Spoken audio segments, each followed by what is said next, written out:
You're watching Newsfirst and taking a look at more local news. Hirunika Premachandra, the SLFP's co-organizer for Central Colombo, says she will serve the people by continuing with her father's policies. She expressed these views at an event held to launch her political campaign today. The event to launch Hirunika Premachandra's political campaign commenced with floral tributes being paid to a statue of Bharata Lakshman Premachandra in Kolonnava.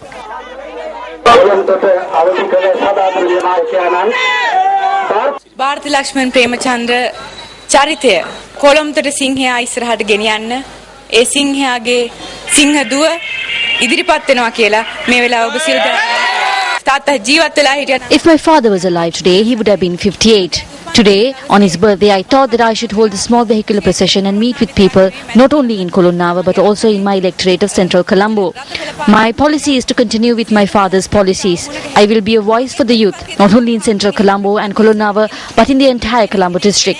I will work to end injustice. I will work to bring forth major changes in the education of small children. I will work for all the people of the Colombo district just as my father worked for them. Subsequently, Hirunika Premachandra met with people in Kolonnava.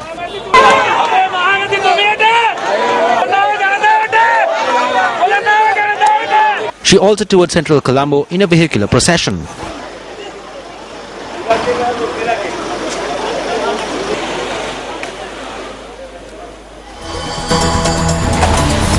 UNP parliamentarian Sajid Premdasa attended an event held in Agunukula Palace today.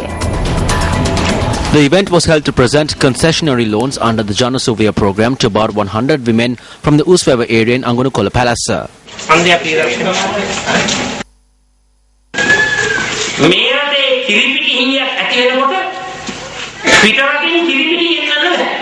When there is a shortage of milk powder in this country, milk powder cannot be brought from abroad. But millions upon millions can be spent hastily by 10 aeroplanes from Sri Lankan Airlines, which is going bankrupt. What has happened as a result of the haste to buy aircraft for Sri Lankan Airlines? The examination to recruit pilots have been sold for large amounts of money secretively. In the event that unqualified pilots fly these aircraft that were bought for tens of millions and some problem arises, then the passengers will have no hope.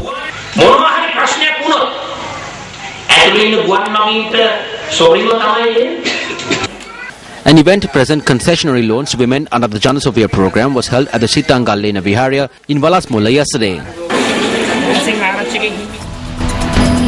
And up next is Crime Watch.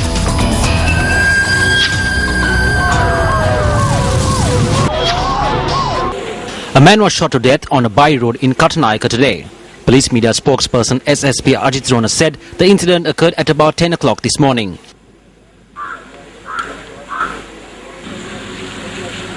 The victim has been identified as 36-year-old Ramanathan Pulidaran of Louis Place in Negombo. Our reporter says the magisterial inquest was conducted by the Negombo acting magistrate today. The police media spokesperson said the victim had been remanded in connection with another crime and had been released on bail. While no arrests have been made in connection with the killing as yet, several police teams are conducting investigations.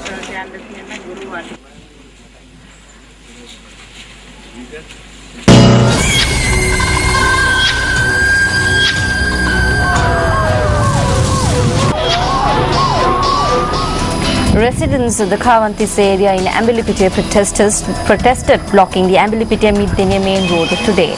They conducted the protest requesting 6 individuals who were arrested on charges of assaulting a policeman be granted their freedom. The residents stated that the 6 individuals who are arrested are falsely accused and those who committed the crime be brought to justice. Our correspondent in the area said that the protest lasted for about 3 hours and it hindered the traffic flow along the Ambilipitiya Middenia main road. The SSP of Ratnapura, GSSR Nagahamulla, also arrived at the scene and held discussions with the protesters. There are 6 individuals. This is such a waste and these are not people who committed any wrong. If the wrongdoers are beaten and arrested, we have no problem. The police will do their duty. Is that okay? Now please return to your homes. Don't worry. A promise was made that those 6 people will be freed and the vehicles in the custody will be handed over. They promised also that those who actually committed the crime will be arrested and that by Wednesday our children will be handed back to us.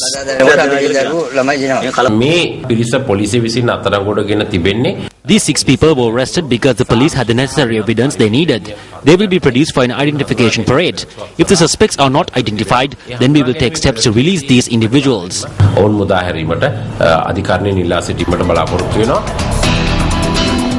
A meeting of the Own Power movement was held in Uyanmatta Matara this morning. Minister of Investment Promotion Lakshman Yapa Abewardena and the President of the Lakshman Yapa Abewardena Foundation, Pasanda Yapa Abewardena, were present at this meeting. Pasanda Yapa Abewardena's official website too was launched at this event. Something that I have done in my political career and something that I have told Pasanda as well is when you commence your journey, protect all those who help you and keep the respect of the voters. Some ministers' sons wear strange clothes and have strange behavior. If votes are given to them because of the minister, then politics will be destroyed in the future. You must understand whether they will do something for you, whether they are a person who will love you and whether they are a person that will not forget you.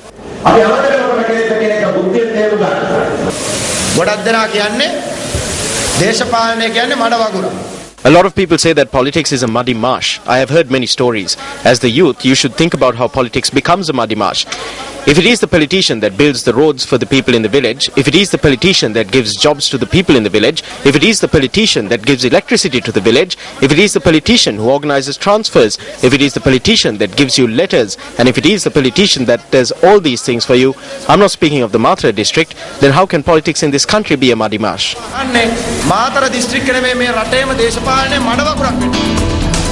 It is a special occurrence when a doctor herself is treated at a hospital. The Minister of Health did such a task today.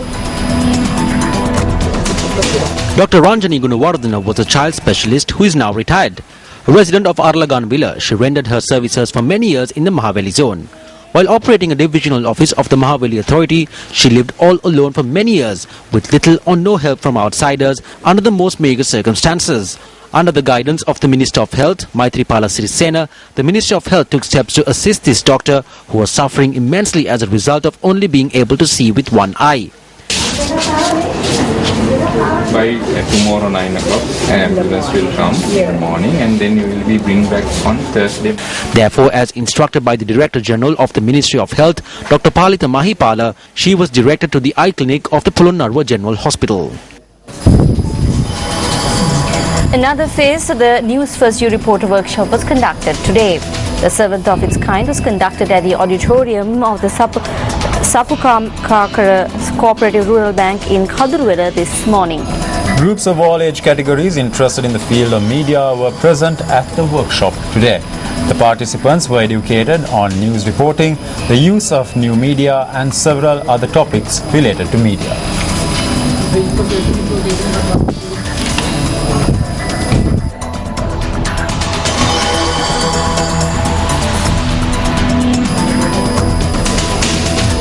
India's Republic Day was commemorated this morning at India House in Colombo.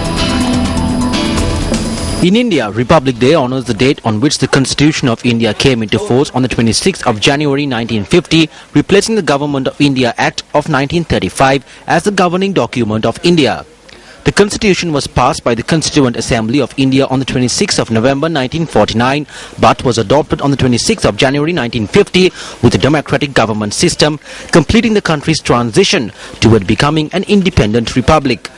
Members of the Indian expatriate community in Sri Lanka attended the event organized to celebrate Republic Day at India House in Colombo today.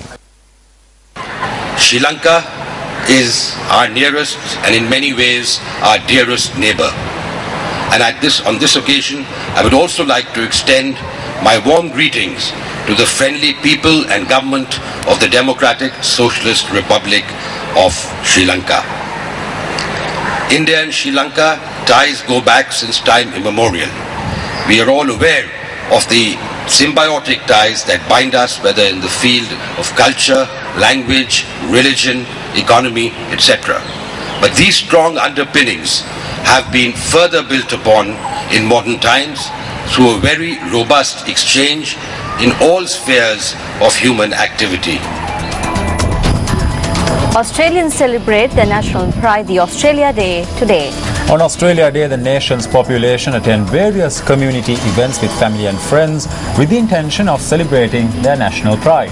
Newsfirst Florin Rajendran reports.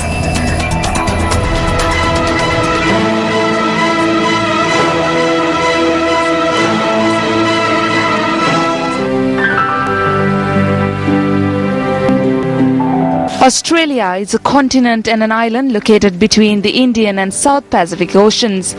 It is the world's sixth largest country by total area. The population of Australia is estimated to be about 23,538,778. Centuries before the arrival of Captain James Cook in 1770, many people have already landed on the Australian continent and came into contact with indigenous people. Australia Day is set aside to commemorate the arrival of Captain Arthur Phillip and the First Fleet at Sydney Cove on the 26th of January 1788. Issuing a message to mark Australia Day 2014, Australian High Commissioner Robin Moody noted that, quote, diplomatic ties between Sri Lanka and Australia date back to 1946. Our countries enjoy strong people-to-people links that have created lasting bonds between our people. We anticipate that the trade and investment relationship will continue to grow as the Sri Lankan economy develops, unquote. As of estimated, around 115,000 persons of Lankan origin are currently living and working in Australia. Sri Lanka and Australia have always maintained a strong diplomatic relationship with each other. And Australia, being a multicultural and multifaceted nation, has always been a close friend to Sri Lanka. I'm Florine Rajendran for Newsfirst.